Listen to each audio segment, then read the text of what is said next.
I am alone in a very small boat in a vastly wide and long river.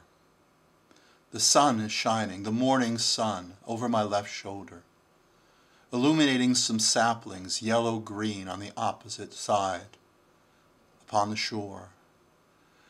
But I spend most of my time staring at the water.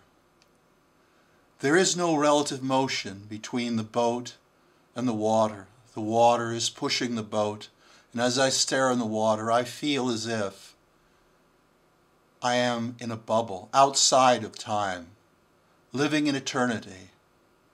Occasionally I glance up at the shore and see changes, and quickly look back into the water, which simply reflects the sky in a fractal manner, static and unchanging.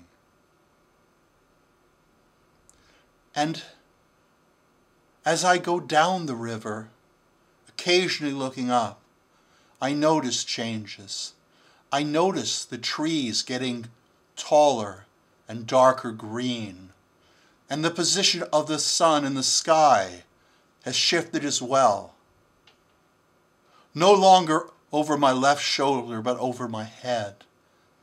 And I find my time spent staring at the water, where there is no motion, just the choppy randomness of infinity and eternity, and I feel safe, and I feel eternal, and I feel captured in that stream. It isn't that I'm not aware of time. I do look up every now and then. I could not do otherwise. But for most of the time, I feel caught in that eternity.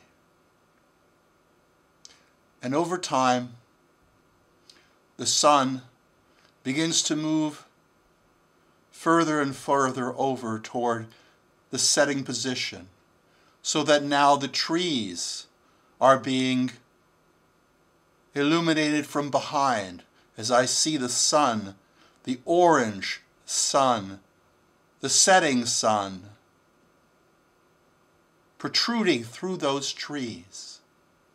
And notice the river growing more and more narrow. And I look back at the water and I feel safe, and I forget.